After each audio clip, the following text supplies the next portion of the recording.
네, 반갑습니다. 본능적으로 정답을 찾게 도와주는 본능한국사 진재 선생입니다.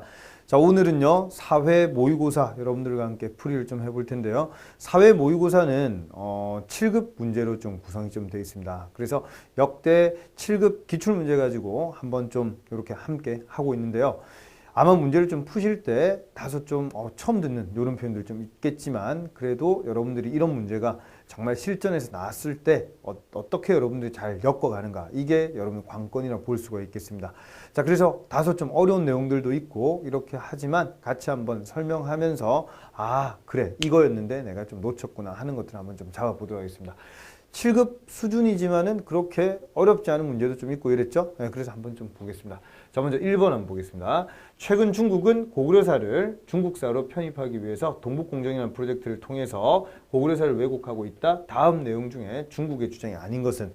자, 2002년부터 해서 2007년에 걸쳐 가지고 중국에서 국가적 차원에서 이 동북공정이라고 하는 프로젝트를 실시했다가 이걸 이제 2008년부터 해가지고 학교에서도 이런 것들을 좀 가르치고 있다라고 하는 겁니다. 그래서 주제가 크게 5가지가 있다라고 볼 수가 있겠는데요. 제일 먼저는 첫 번째, 중국 땅에 세워졌다. 그럼 두 번째, 중국의 지방 정권이다.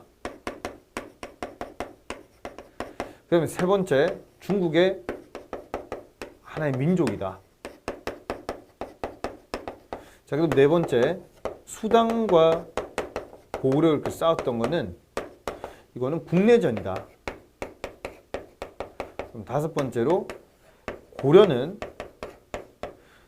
고구려를 계승하지 않았다. 이런 식으로 좀 얘기를 좀 하고 있다라고 하는 겁니다. 그래서 이 중국 땅이 세워졌다. 이거는 우리가 영토 패권주의 가지고 얘기를 하면 안 된다. 유럽을 봐라. 이런 거 가지고 얘기하지 않지 않느냐. 이렇게 좀 얘기를 할 수 있고요.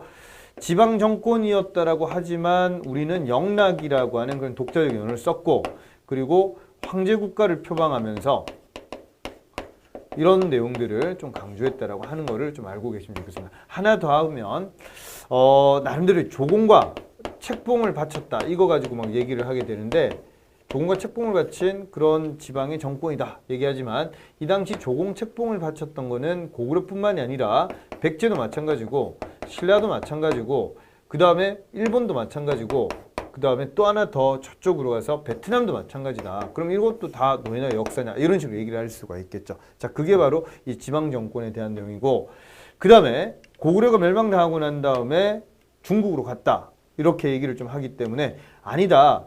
내려왔던 신라로 왔던 사람들은 동류의식을 더욱더 느꼈다. 동류의식. 이런 것들을 같이 좀 이해를 해주시면 되겠습니다. 자, 그 다음에 국내전인데 무슨 113만 대군이 쳐들어오겠습니까? 그죠? 그리고 요때는 백제하고 신라와 그 다음에 외도 같이 이렇게 끼어있는, 돌골도 좀 같이 끼어있는 이런 국내전이 아니라 국제전 상황이었다. 이렇게 얘기를 할 수가 있고, 그 다음에 이제 고구려하고 고려하고의 얘기를 한번 보면, 봐라, 고려는 고구려하고 한 끗 차이다. 요건 의미가 없는 그런 의미고, 나라 이름. 첫 번째로 이제 국호를 얘기를 좀 한다든지, 두 번째, 삼국사기하고 삼국유사에 보면은 상당히 자세하게 이런 내용이 적혀 있다. 우리의 역사이지 않느냐. 세 번째, 고구려의 수도인 서경을 상당히 좀 중요시 여겼다. 고려 같은 경우에. 그래서 이런 내용을 통해서 고려는 고구려를 계승했다라고 하는 걸로 우리가 얘기를 해야 되겠습니다. 자, 금방 얘기한 5가지가 바로 핵심이니까 문제를 한번 좀 풀어보겠습니다. 자, 그러면 이 내용들을 이해를 좀 하셨다라고 한다면 저 문제를 한번 볼게요. 자, 1번. 중국 땅에 세워졌다. 그렇죠? 그 다음에 동국가 아니라 중국의 지방정권이다. 맞고요. 그 다음에 고대 한민족이다. 맞죠? 그런데 국제전쟁이 아니라 국내전이다라고 하는 걸 얘기한다라고 하는 겁니다. 그래서 금방 이 오른쪽에 있는 이 내용을 좀 이해를 하셨다라고 한다면 이 문제는 그렇게 어렵지 않겠죠. 그죠? 네, 정답은 4번이 되겠습니다. 자, 이런 게 약간 이제 동북공정에 대해서 여러분들 조금 더 추가로 알았으면 좋겠다라고 하는 의도에서 한번 좀 배워봤습니다. 자, 이번 문제 보겠습니다. 조선 전기의 농업 상황에 대한 설명 중에 옳은 것은? 물어봤는데요. 정답이 의외로 1번이라고 하는 게 딱 보입니다. 하지만 이 연해라고 하는 거는 바닷가 근처를 좀 나타내는 그런 표현이고요. 저수지가 축조가 좀 되는데, 이게 바로 특히 이제 태종 때 정도가 되면은 나름대로의 그런 읍성 같은 것들이 좀 많이 만들어져요. 읍성 같은 것들이 특히 왜구들도 막 출몰을 많이 하고 이런 시기였기 때문에 읍성이 많이 축조가 되고, 바닷가 근처에 이런 성을 이렇게 쌓고 있으면서 저수지 같은 것들도 좀 축조를 하고 그리고 농업할 때 이런 거 당연히 필요하겠죠. 그죠? 자, 그래서 저수지라고 하는 건 항상 축조를 할 수밖에 없습니다. 그런데 이게 수리시설이라든지 저수지가 대폭 늘어나는 게 그런 것들이 특히 조선 후기라고 하는 거지, 특히 경상도 지역 같은 경우는 이런 것들, 전라도 마찬가지고 이런 게 많이 축조가 좀 되어 있었죠. 그래서 1번은 맞는 말이고요. 이양법이 전국적으로 실시되는 거, 이런 내용이 바로 조선 후기에 대한 그런 내용이 되겠습니다. 요거는 전국적으로, 그죠? 요거는 아니고요. 그 다음에 임원경제지, 여기 이제 임요구가 임원경제지는 서유구와 그 다음에 이 산림경제 홍만선, 그러니까 이런 인물들이 나오는 게 또 조선 후기라고 볼 수 있겠죠. 농업 백과사전 이런 거. 그러니까 밭농사와 관계된 이런 것들을 또 강조하는 게 산림경제죠. 자, 그리고 이모작이 전국적으로 널리 행해지면서 보리제도가 확대됐다. 이것도 맞는 말이 되겠습니다. 자, 그래서 2번, 3번, 4번은 분명히 조선 후기에 대한 내용이고 저수지가 축조되었다. 이런 내용은 확실히 조선 초에도 있다라고 하는 거를 같이 이해를 해주시면 되겠습니다. 답은 그래서 1번이 되겠네요. 자, 3번으로 갑니다. 우리나라의 역사서 편찬과 전통과 관련된 잘못 서술한 거를 한번 좀 찾아보겠습니다. 고구려의 신집 5권, 그렇죠? 그 다음 백제의 서기, 신라의 국사, 이런 것들이 삼국시대 때부터 자신들의 역사서를 편찬했다. 네, 1번은 맞는 말이 되겠고요. 신집 같은 경우에는 요건 영양왕 때죠. 이문진이 편찬했고요. 그 다음에 서기 같은 경우에는 근초고왕 때. 고흥이 편찬했고요. 그죠? 그 다음에 국사 같은 경우에는 이제 거칠부, 진흥왕 때 편찬했다. 이런 내용을 알고 있습니다. 자, 가야 멸망 이후에 가야 역사는 개황령, 황자가 이렇게 좀 들어가네요. 그죠? 자, 그러니까 나중에 특히 이제 문무왕 정도가 딱 되면서 이런 것들을 상당히 좀 강조를 했는데, 문무왕 같은 경우에는 자기 이제 집안 중에 보면 이렇게 보실 수가 있죠. 김춘추하고 그 다음에 이 문희 둘째 딸이 그러니까 김유신의 첫째 여동생이 보희고 둘째가 문인데, 문희하고 김춘추 사이에서 논애가 이게 바로 문무왕. 그러니까 자기 외가 쪽이 바로 가야 쪽이죠. 그래서 이런 것들에 대해서 정리를 했다. 이것도 맞는 말이 되겠습니다. 자, 그 다음에 이 내용 분명히 2번을 몰랐다라고 하는데도 삼국사기는 분명히 우리가 편년체가 아니라 기전체라고 하는 것을 배웠습니다. 맞죠? 그러니까 이런 것들을 좀 몰랐다 해도 한번 건너뛰고 한번 딱 보시면 확실히 틀린 게 있다라고 하는 거죠. 자, 그리고 4번 같은 경우에는 맞는 말이 되겠습니다. 그죠? 정답은 그래서 3번이 되겠습니다. 자, 4번으로 한번 가볼게요. 자, 다음 조항은 어디에 나오는 것인가? 자, 보니까 우리 수업 시간에도 강조를 좀 많이 했던 것 중에서 7가지 내용이 지금 나와 있는데, 이 중에서 세 번째 내용을 보세요. 토지개혁 얘기가 좀 나와 있고, 그 다음에 친일파에 대한 청산, 이런 얘기 나와 있죠. 이 두 개가 특히 아구가 좀 안 맞으면서 이게 문제가 많이 되었던, 이게 바로 좌우합작위원회, 좌우합작 7원칙에 대한 내용이 되겠습니다. 그래서 정답을 한번 찾아보면은 바로 요거는 좌우합작위원회 발표한 좌우합작 7원칙이다. 이렇게 좀 봐주시면 되겠죠. 정답은 그래서 4번이 되겠습니다. 그렇게 어려운 문제는 아니었고요. 자, 다음으로 5번으로 한번 가보면, 자, 우리나라의 대외관계에 대한 설명 좀 물어봤는데, 여기에서 한번 좀 찾아보겠습니다. 적절하지 않은 거. 자, 1번. 발해는 일본과 우호관계를 맺었으면서 일본에 대해서 황제국의 면모를 과시했다. 네, 맞는 말이죠.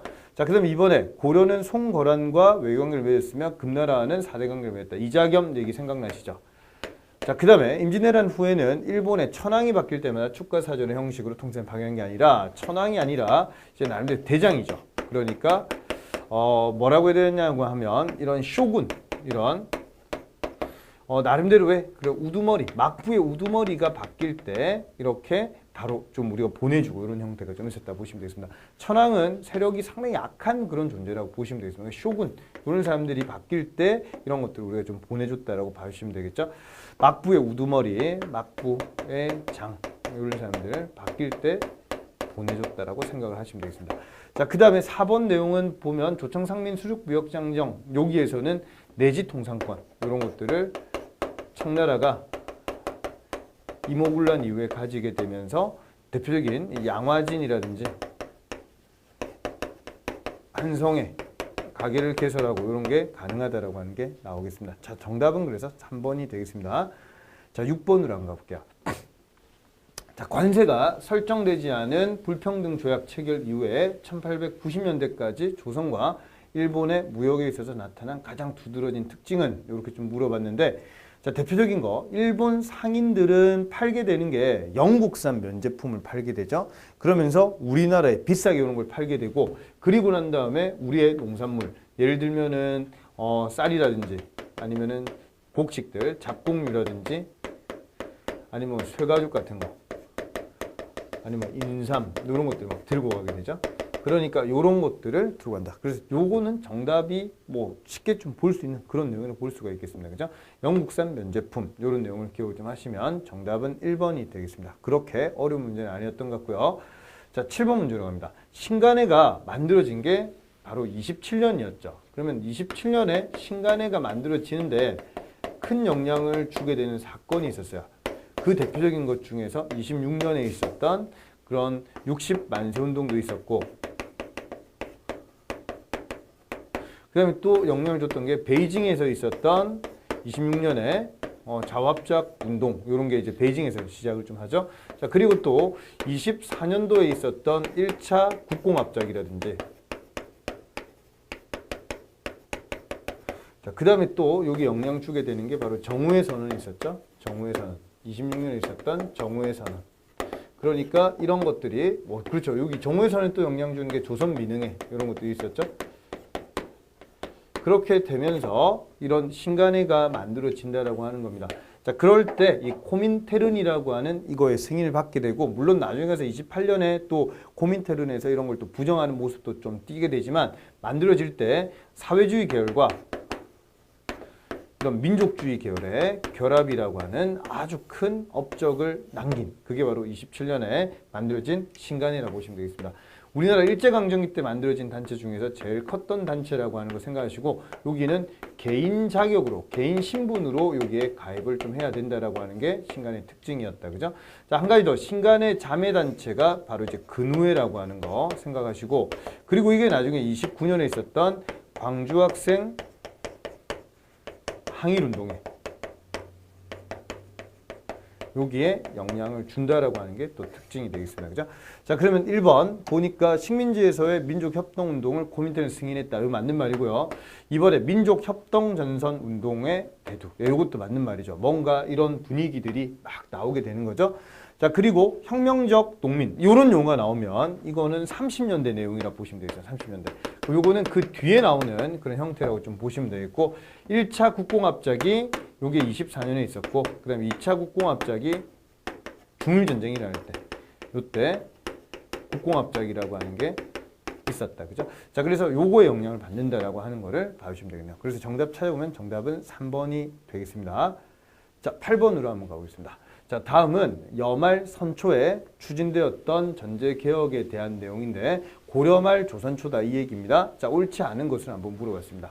그러면 이 당시에 만들어졌던 대표적인 토지와 관계된 개혁은 읽어보니까 1결당 10분의 1로 정하고, 그리고 자격농 증가했고, 그래서 선초 때는 소작농보다 자격농이 더 많았다. 이런 얘기 나왔는데, 이건 바로 과전법에 대한 그런 내용이 되겠습니다.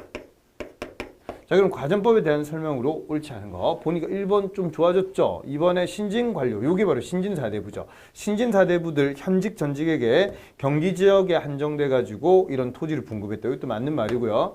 자, 그 다음에 최고 150개월에서 최하 10개월까지 과전 지급됐다. 맞는데 현직과 전직이죠. 그래서 요거는 틀렸다라고 보실 수가 있겠습니다. 그죠?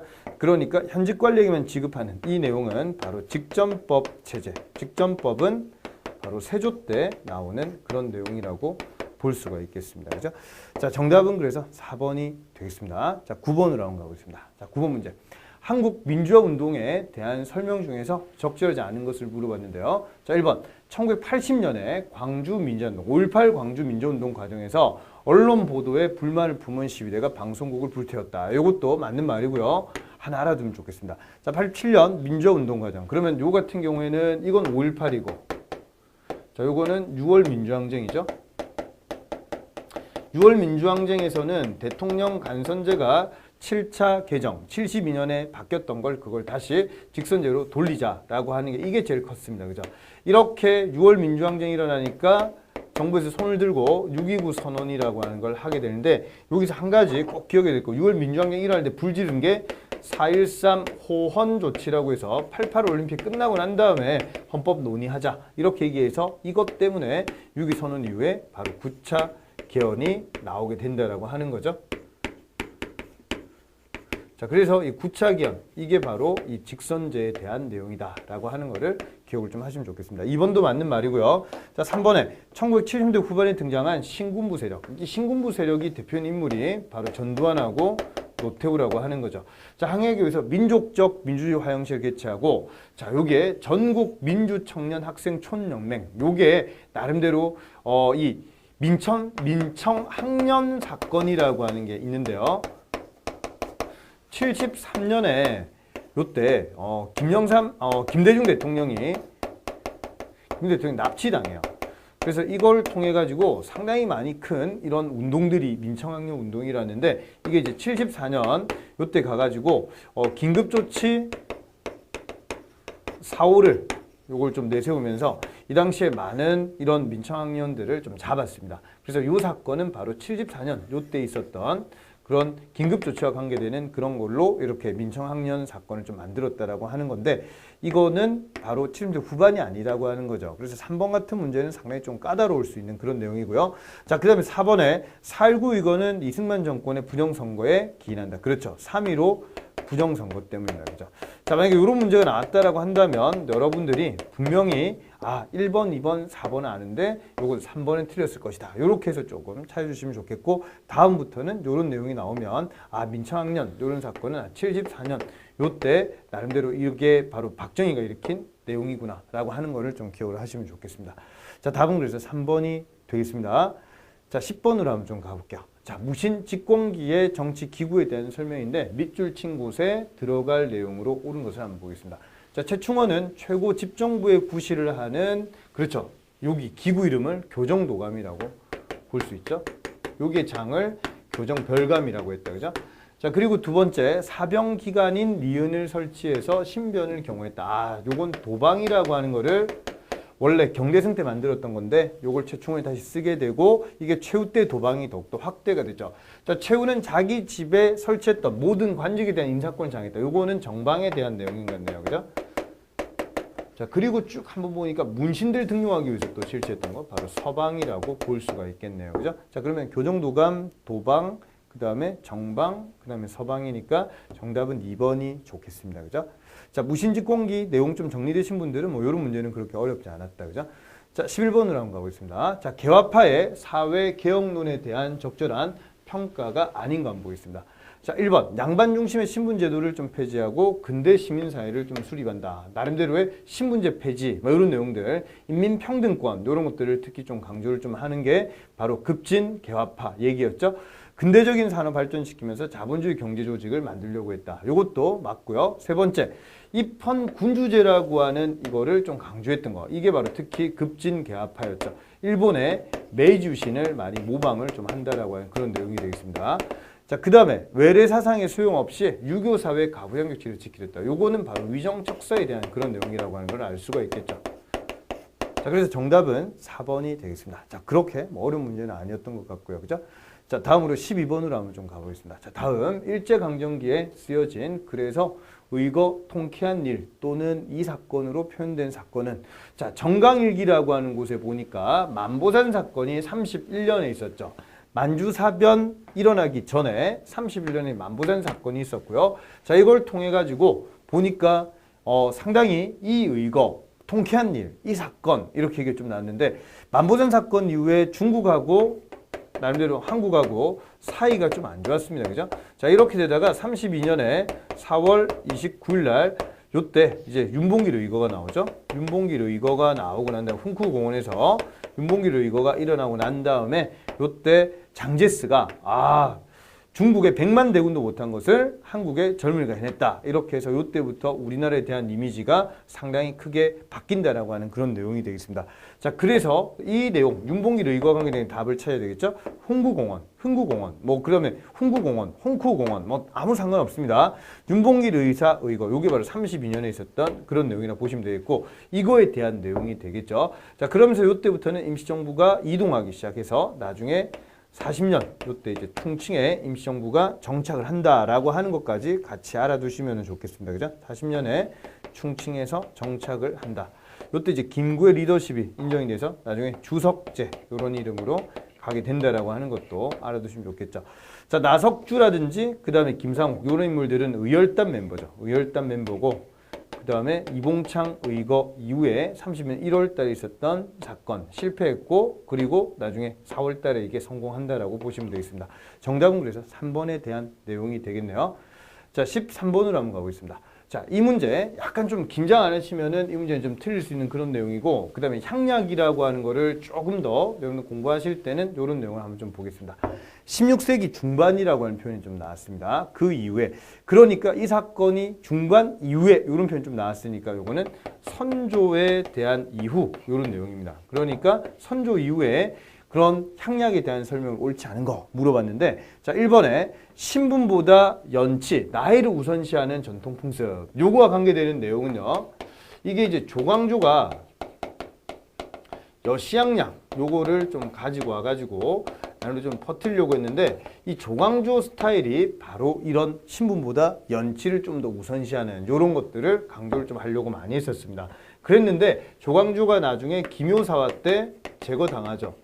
이렇게 되면서 이렇게 되지 않고 흘러가게 되는 게 바로 이때 선조 이후 이때 내용으로 일치합니다. 이때는 성리학적인 그런 명분론에 입각을 해서 신분이라고 하는 거를 강조를 많이 하게 되죠. 네, 그런 내용이라고 보시면 되겠습니다. 그래서 이 이전, 16세기 중반 이전에는 이런 형태가 있었는데, 그래서 이런 형태가 나중에 이렇게 신분 강조한 걸로 바뀐다라고 하는 겁니다. 그래서 1번 내용은 요거는 이전 거니까 틀렸다 볼 수가 있고, 이번에 자기 지역에 알맞은 개별적인 규약으로 발전하죠. 예를 들면 뭐 예안향약이라고 해서 이거는 이왕과 관계된 안동 지역이라든지, 그다음에 해주향약과 그다음에 서원향약 이런 것들은 또 이와 관계되는 그런 향약들이 되겠죠. 서원향약, 서원 나오면 요게 청주 지역이다 이렇게 보시면 되겠습니다. 그죠? 해주, 요게 황해도 해주고, 그죠? 청주, 그 다음에 황해도 해주, 그 다음에 안동 요런 지역들, 요건 이왕과 관계 있고 두 개는 이와 관계 있다. 그죠?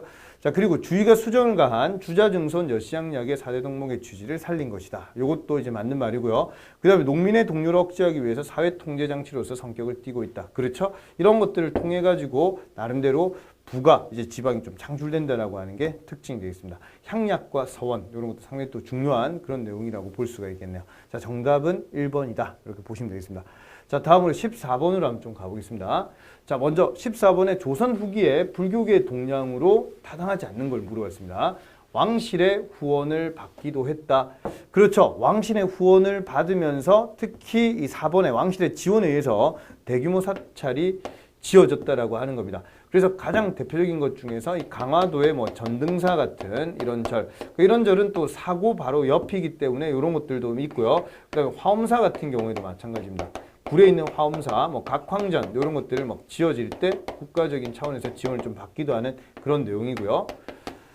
자, 그 다음에 1번 맞는 말이죠. 자, 승려들이 또 작품 활동도 하기도 하고, 그 다음에 맞는데 3번 한번 보세요. 임진왜란 당시 승군의 활약으로 전난 후에 승려의 지위가 다소 향상된 건 맞는데, 각종 요역에 동원되던 승려들의 승력이 점차 경감되는 게 아니라 승려들이 좀 만만하죠. 이렇게 되면서 승려들의 그런 역이 오히려 좀 더 많이 늘어나는 형태, 이런 것들을 좀 띠게 되고, 나중에 뒤에 효종 때, 그 다음에 또 현종 때, 요때가 되면은 또 나중에 요때 가가지고는 승려들을 상당히 또 괴롭히는 그런 일들도 좀 많이 일어나고 이렇게 되겠습니다. 자, 그래서 조선 후기의 불교계의 동량을 한번 보면은 후원을 받기도 하고 나름대로 이런 작품들도 발생하고 왕실의 지원도 있지만은 전반적으로는 좀 올라간 듯한 느낌 좀 들지만 여기라고 하는 거는 계속적으로 좀 늘어나는 그런 형태를 좀 띠게 된다라고 하는 게 특징이 되겠습니다. 경감이 틀렸다라고 하는 게 되겠습니다. 정답은 그래서 3번이 되겠네요.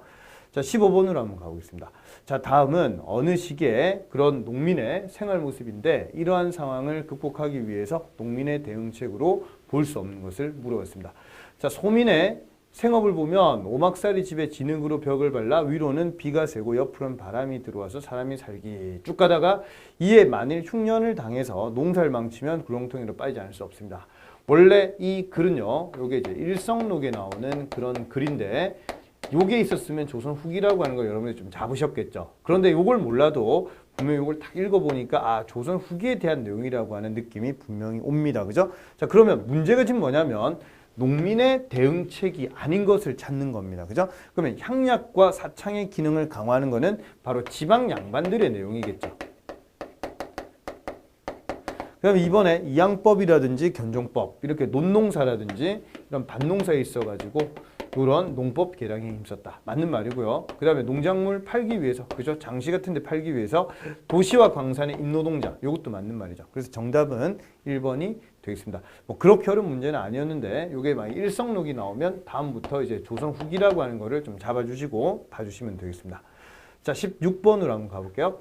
조선시대 설에 대한 설명으로 옳지 않은 것을 물어봤는데, 자, 일반적으로 양반의 정실 부인이 아닌 첩의 자식이고 양인의 첩이면은 그거는 아빠는 양반인데 양인 엄마다. 그렇게 되면 첩일 경우에 서 이렇게 쓰고, 그 다음에 엄마가 천인이다 이러면 얼 이렇게 얘기하는데 서보다 어를 훨씬 더 차별한다라고 하는 거죠. 경국대전에 의하면은 문과와 생원 및 진삭과 응시가 금지가 되어 있다. 맞습니다. 그죠? 자, 그리고 음설 등에 거쳐서 주로 유해잡직. 유해잡직이라고 하는 거는 1품부터 9품. 그러니까 정 1품부터 종 9품까지 이 관직 안에 들어있는 거 외적으로 나름대로 있는 그런 잡직을 유해잡직이라고 좀 합니다. 그렇죠? 그래서 이쪽에 주로 많이 임명이 좀 되고요. 때에 따라서 나중에 서 같은 경우 이런 사람들은 좀 우대를 받기도 좀 해서 좀 올라가기도 하는데 유해잡직에 좀 많이 임명됐다 생각하시고요. 1851년 신해통공. 자, 신해통공은 일어날 때가 1791년이죠. 그래서 요거는 금난정권, 난전을 금지시키는 권리, 그죠? 금난정권이 폐지가 된다라고 이런 내용이니까 이 청료직으로 허통이 이루어진 거와는 또 관계가 없는 그런 내용이 되겠습니다. 그죠? 자, 그래서 정답을 찾아보면 정답은 4번이 되겠네요. 자, 17번으로 한번 가보겠습니다. 자, 이 문제도 딱 잘못 생각하면은 상당히 좀 어려워질 수 있으니까 잘 보겠습니다. 자, 삼국시대에 일어난 역사적 사건들인데 시대순을 바르게 배열된 걸 한번 좀 찾아보겠습니다. 자, 1번 보니까 고구려의 불교 수용 태학 설립 율령 반포. 아, 이 내용은 소수림왕에 대한 내용이네요. 그죠? 자, 그 다음에 백제 만 병합과 마한 전쟁을 확보했다라든지 서기를 편찬했다. 요거는 바로 근초고왕에 대한 그런 내용이네요. 백제 근초고왕. 자, 그 다음 신라의 육부 행정구역 개편 요런 내용과 함께 이게 바로 소지왕 때 내용이거든요. 그래서 하나 기억을 좀 해주시면 오부오부, 오부오방, 육부, 오주 할 때 육부는 중앙의 그런 육부체제. 요게 이제 소지왕 때 나름대로 만들어진 거고 오주라고 하는 걸 다듬을 때가 바로 지증왕 때라고 보시면 되겠습니다. 자, 그래서 우리 눌지왕하고 그 다음에 소지왕 요런 사람 나오면 이게 5세기고 그죠? 그 다음에 지법진 요런 내용이 나오면 요거는 6세기다 이렇게 좀 배웠죠? 자, 그러면 이제 순서를 리을 한번 볼까요? 나라 이름 신라라고 했고 우경이라고 하는 걸 도입했다. 요런 얘기 나오면 요건 지증왕 때 내용이 되겠습니다. 자, 그럼 시기상으로 볼 때 아마 여러분들이 제일 힘들었을 게 기업과 니은 중에 어떤 게 먼저일까 이런 고민을 많이 하셨을 건데 가만히 생각 한번 해보세요. 소수림왕 바로 앞에 왕으로 우리가 배웠던 사람이 고국원왕을 배웠죠. 고국원왕이 바로 이 근초고왕한테 전사를 당했다라고 하는 겁니다. 그죠? 이런 내용을 배웠잖아요. 그러면 근초고왕이 먼저가 와야 되겠죠. 그리고 소수림왕이었고 그 다음 와야 될 게 이제 소지왕이고 그 다음 지증왕 이렇게 가주시면 좋겠습니다. 그죠? 자, 그러면 제일 먼저 니은부터 오면 되겠고 그죠? 그 다음에 기역, 그 다음에 디귿, 그 다음에 리을 이렇게 가면 되겠죠. 그래서 정답은 2번이 좋겠습니다. 그죠? 자, 마지막 문제네요. 18번 문제. 자, 다음 삼국시대의 문화에 대한 설명으로 옳지 않은 것을 한번 좀 보겠습니다. 자, 1번 불교는 기존 사회 질서를 정당화한다는 점에서 왕과 귀족 세력에 의해서 적극 수용되었다. 자, 1번 같은 경우에는 맞는 말이죠. 확실히. 자, 그 다음에 2번에 백제 막고해. 이 사람이 좀 나왔는데 이 사람이 어떤 사람이냐면 근초고왕이 나중에 고국 원왕을 죽이잖아요. 그죠? 이렇게 될 때, 아, 왕이 전사당했으니까 이제 만족하면 알고 돌아갑시다. 이렇게 얘기를 좀 했고요. 그냥 을지문덕이 우중문에게 역시 만족하면 알고 돌아가라. 이렇게 얘기를 했죠. 그러니까 이 내용에는 도교적인 내용이 좀 들어있다. 막고해. 이런 사람 하나 좀 기억을 좀 하시면 좋겠고요. 자, 그 다음에 임신서기석. 요거는 나올 때쯤이 아마 진평왕 때쯤이 아닐까 이렇게 좀 추정하는 게 좀 강하거든요. 그러면 화랑들의 맹세인데 이 국학이라고 하는 게 만들어질 때는 나중에 신문왕이잖아요. 그럼 시기상으로 볼 때 얘들이 바로 국학의 그런 필수 과목을 공부를 했겠습니까? 요건 아니겠죠. 그러니까 요건 1차적으로 안 되고, 그 다음에 시경하고 서경하고 뭐 역경이라든지 뭐 효경이라든지 춘추라든지 뭐 그다음에 논어 막 이런 것들이 바로 이제 나름대로 과목이었던 거예요. 얘기는 근데 또 아니다라고 하는 거죠. 그러니까 이건 이중으로 다 틀렸다라고 좀 볼 수가 있는 그런 얘기가 되겠습니다. 자, 그다음에요.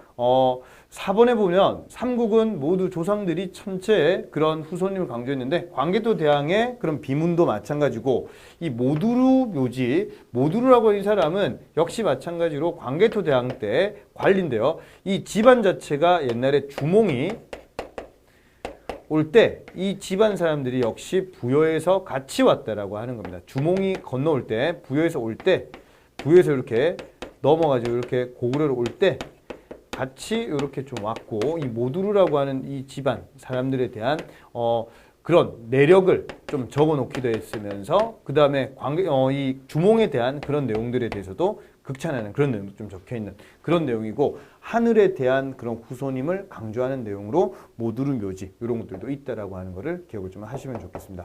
자, 그래서 정답을 한번 찾아보면은 정답은 3번이 좀 틀렸다라고 볼 수가 있겠네요. 자, 전반적으로 18문제를 한번 좀 풀어봤는데요. 여러분들이 한번 느끼실 때는 다소 좀 어렵다 이런 생각 좀 드는 문제도 조금 있었겠지만 전반적으로 좀 쉽다라고 하는 생각도 좀 들어있는 그런 문제도 좀 많았습니다. 그죠?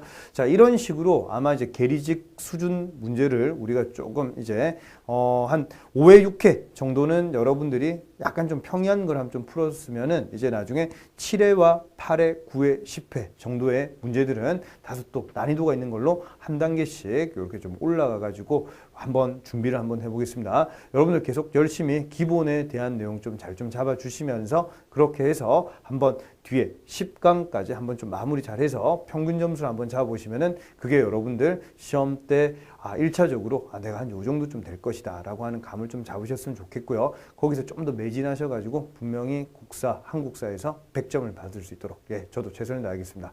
네, 수고 많으셨습니다.